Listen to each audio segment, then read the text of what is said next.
Uranus গ্ৰহটো কোনে আৱিষ্কাৰ কৰিছিল? উত্তৰ উইলিয়াম হাৰ্শ্বেল। উইলিয়াম হাৰ্শ্বেলে ইউৰেনাছ গ্ৰহটো আৱিষ্কাৰ কৰিছিল। পানীত উপঙাৰ সম্ভাৱনা কোনটো গ্ৰহৰ আছে? উত্তৰ শনি গ্ৰহৰ। পানীত উপঙাৰ সম্ভাৱনা শনি গ্ৰহৰ আছে। মহাকাশৰ ৰঙা গ্ৰহ কোনটো?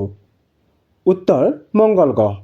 মহাকাশৰ ৰঙা গ্ৰহটো হৈছে মংগল গ্ৰহ।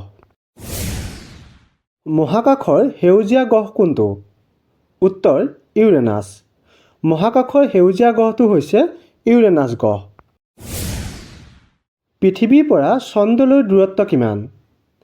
উত্তৰ ৩,৮৪,৪০০ কিলোমিটাৰ। পৃথিৱীৰ পৰা চন্দ্ৰলৈ দূৰত্ব হৈছে ৩,৮৪,৪০০ কিলোমিটাৰ। কোনটো গ্ৰহৰ উপগ্ৰহ নাই? উত্তৰ বুধ আৰু শুক্ৰ গ্ৰহৰ। বুধ আৰু শুক্ৰ গ্ৰহৰ উপগ্ৰহ নাই। সৌৰজগতৰ আটাইতকৈ উত্তপ্ত গ্ৰহ কোনটো? উত্তৰ শুক্ৰ গ্ৰহ। সৌৰজগতৰ আটাইতকৈ উত্তপ্ত গ্ৰহটো হৈছে শুক্ৰ গ্ৰহ। সূৰ্যৰ ব্যাস কিমান? উত্তৰ ৮,৬৫,০০০ মাইল। সূৰ্যৰ ব্যাস হৈছে ৮,৬৫,০০০ মাইল।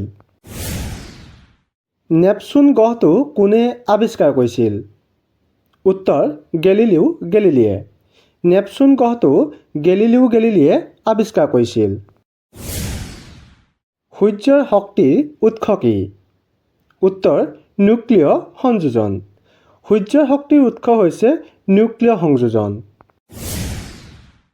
আৱাসিক অঞ্চলৰ ক্ষেত্ৰত শব্দৰ সীমা কিমান? উত্তৰ দিনত ৫৫ ডেচিবেল আৰু ৰাতি ৪৫ ডেচিবেল অনুমোদিত সীমা। ঔদ্যোগিক অঞ্চলৰ ক্ষেত্ৰত অনুমোদিত শব্দৰ মাত্ৰা কিমান? উত্তৰ দিনত ৭৪ ডেচিবেল আৰু ৰাতি ৭০ ডেচিবেল। পৰিষ্কাৰ বায়ুত প্ৰায় ৯৯% থকা গেছ দুবিধ কি কি? উত্তৰ অক্সিজেন আৰু নাইট্ৰজেন। পৰিষ্কাৰ বায়ুত প্ৰায় ৯৯% থকা গেছ দুবিধ হৈছে অক্সিজেন আৰু নাইট্ৰজেন। অজন স্তৰৰ ক্ষয়ীভৱনৰ বাবে দায়ী কোন? উত্তৰ ক্ল'ৰ'ফ্লুৰ'কাৰ্বন। অজন স্তৰৰ ক্ষয়ীভৱনৰ বাবে দায়ী হৈছে ক্ল'ৰ'ফ্লুৰ'কাৰ্বন। সূৰ্যৰ ওজন পৃথিৱীতকৈ কিমান গুণ বেছি? উত্তৰ প্ৰায় ৩,৩৩,০০০ গুণ বেছি। সূৰ্যৰ ওজন পৃথিৱীতকৈ প্ৰায় ৩,৩৩,০০০ গুণ বেছি। কোনটো গ্ৰহক পুৱতি তৰা বা সন্ধ্যা তৰা বুলি কোৱা হয়? উত্তৰ শুক্ৰ গ্ৰহক।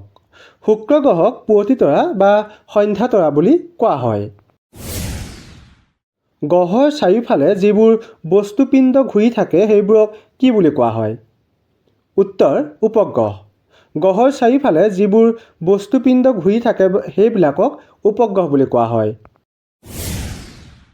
মংগল গ্ৰহৰ কেইটা উপগ্ৰহ আছে? উত্তৰ ২টা। মংগল গ্ৰহৰ ২টা উপগ্ৰহ আছে। সৌৰজগতত সূৰ্যৰ ভৰৰ শতাংশ কিমান? উত্তৰ ৯৯.৮৬%। সৌৰজগতত সূৰ্যৰ ভৰৰ শতাংশ হৈছে ৯৯.৮৬%। এই খণ্ডত আপোনালোকলৈ আগবঢ়োৱা প্ৰশ্নটো হৈছে পৰিস্থিতিতন্ত্ৰত শক্তিৰ উৎস কি?